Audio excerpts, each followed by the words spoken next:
On February the 11th, 2024, over 20,000 people were glued to the screen checking a flight radar app. There were thousands of planes in the air, but there was only one they were really interested in. They wanted to witness the arrival of pop superstar Taylor Swift to Los Angeles ahead of the Super Bowl. Taylor Swift has been under fire for a while over her use of private jets. In 2022, a marketing firm released a report about the celebrities with highest private jet emissions, and Taylor Swift was on top of the list.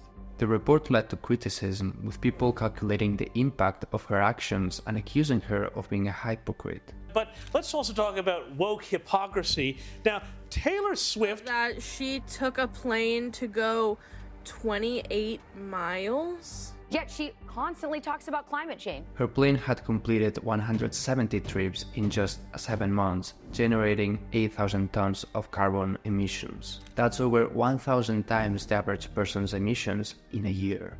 Other celebrities like Bill Gates, Elon Musk, and Leonardo DiCaprio have also been criticized for their extensive use of private planes.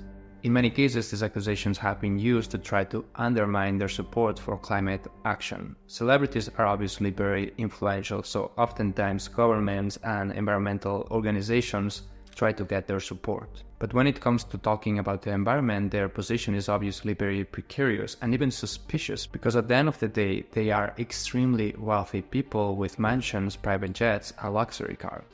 That's obviously not a very sustainable lifestyle. Only the ultra-rich can afford this kind of things. That's why their involvement in environmental events or protests often backfires, as it is not perceived as a genuine commitment, but rather as virtue signaling and attention-seeking. I mean, the optics of it are horrible. Rich and powerful people with a huge environmental impact telling ordinary people what they should do. It just doesn't sound sincere, and that's why often it diverts attention from the original message. So the Taylor Swift scandal is part of a bigger discussion about carbon emissions and inequality. A study from 2023 found that 1% of air travelers causes 50% of emissions of the aviation sector. The NGO Transport and Environment calculated that private jets are 5 to 14 times more polluting per passenger than commercial flights. In fact, it is by far the most polluting type of transport in the planet. A report by Greenpeace found that only in Europe, private jets emitted more CO2 than Uganda, a country with a population of 46 million people. But the scandal around Taylor Swift and her private jets is also part of a bigger discussion about who is responsible for the climate emergency, and more generally about what is the role of personal responsibility in this issue. Let's consider for a moment, why does Taylor Swift fly with private jets? For starters, we can ignore her reality. Flying commercial would probably create security concerns for one of the most known persons on Earth. Her followers, distributed all around the world, have also high expectations for her to hold concerts in many different locations. I mean, according to the data, her concerts even boost the local economy wherever she goes.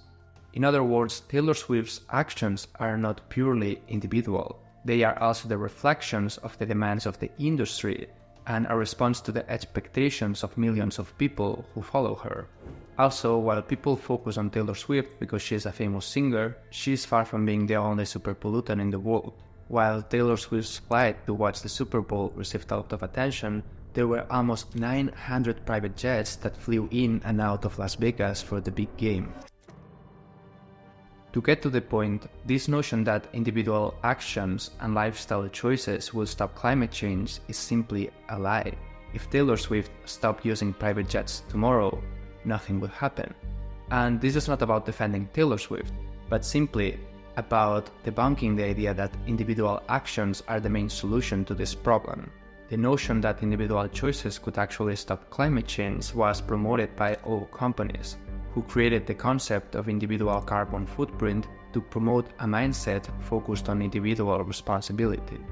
In other words, it was a strategy to shift responsibility from them to consumers, to alienate the public into buying energy-efficient bulbs or whatever instead of focusing on oil companies.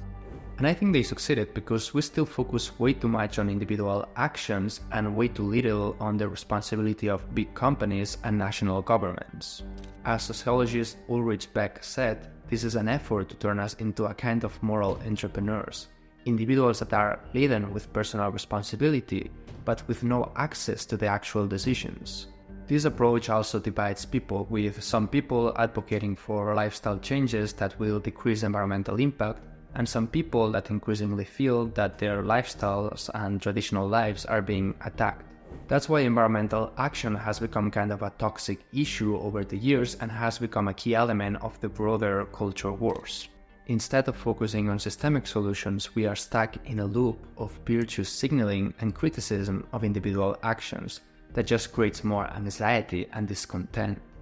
Eventually, this mindset makes collective action even more complicated. As the science communicator Simon Clark puts it, devolving the responsibility to individuals makes that level of change basically impossible. And it's only been with a shift away from the individual towards the national and subnational, with governments adopting more aggressive policies, that we've actually started to see that transition slowly happen. So while it is true that Taylor Swift's emissions are gargantuan, and while it is true that there's an element of a hypocrisy in claiming to care for the environment while using private flights intensively, the focus on emissions generated by Taylor Swift and other celebrities perpetuates the notion that this is an issue of individual actions and not a problem that requires systematic solutions. I would say even more, the focus on shaming people for their individual actions is often counterproductive.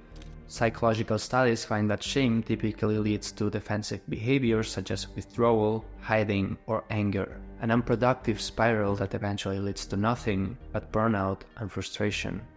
While Taylor Swift has obviously more wealth and power than normal people, the discussion and memes around her private jet use fully fits into this trend of focusing on personal shaming. And shame without solutions is useless. It would be way more effective to focus on those who really have wealth and political power, such as politicians and the corporations that are responsible for the vast majority of emissions. Just 100 companies are responsible for 71% of global emissions. This guy is definitely less famous than Taylor Swift, but he is the CEO of ExxonMobil, the biggest oil company. His influence over the climate emergency is way larger than the influence that she or any other celebrity will ever have. Governments are also definitely more influential than celebrities in facilitating change. The solutions to mitigate climate change are not rooted in individual lifestyles, but rather in laws, policies, and global treaties. For instance, instead of kindly asking Taylor Swift to use her private jet less often, it would be more effective to focus on policies that actually solve the issue. For instance, you could dramatically increase taxes for private jet travel and spend the extra money to improve public transport or expand railroads. Or you could finally end all fossil fuel subsidies. So let's not fall into the simplification of blaming individuals, whether they are celebrities or ordinary people. Let's instead focus on the elephant in the room.